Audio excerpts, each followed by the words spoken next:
पद पंकजं सुलभमेव कैवल्यदं कदाहमभवं धियो विषयलं पटोज्ञः कथं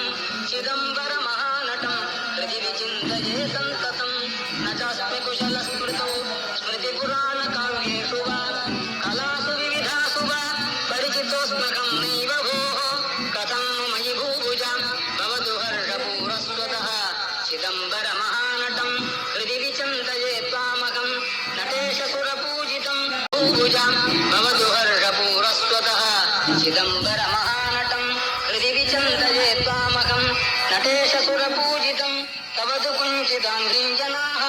विचिन्त्य सकलेप्सितं समुपयन्ति भक्तानकिं कथं विषयोन्मुखः शिवकपर्दिनं सन्ततं चिदंबरमहानटं हृदि विचिन्तये त्वामहं सदा शिवभवां स्मृतः क्षणिकतोऽपि सर्वार्थिः विना समयदेशकालः भाग्यहीनस्त्वयं त्वदीयपरिचिन्तन रहितनष्टजन्मा सदा चिदंबरमहानटं हृदि विचिन्तये त्वामहं त्वमेव जनको मम त्वमसि मे प्रसूरुन्मनाः त्वमेव सुहृदुत्तमः त्वमसि सूनुरादादयः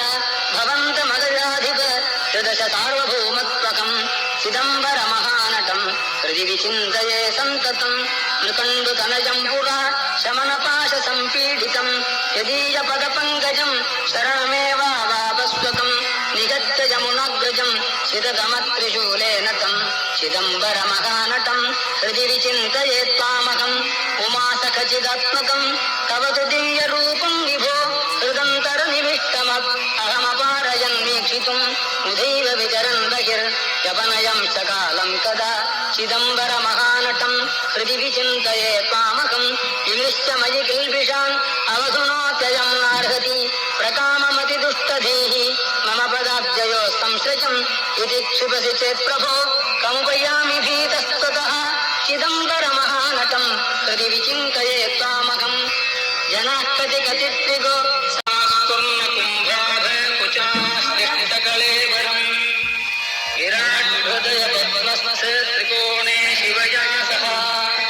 सयो मे कुरुते लास्यम् अष्टलक्ष्मीः प्रयच्छतु श्रुतिस्तम्भान्तरे चक्रयुगे गिरिजया सह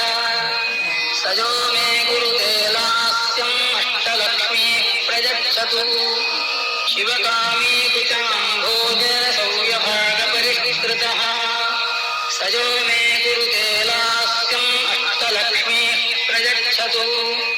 करस्थडमरुद्ध्वान परिष्कृतरवागमः सयो मे कुरुते लास्यम् अष्टलक्ष्मीः प्रयच्छतु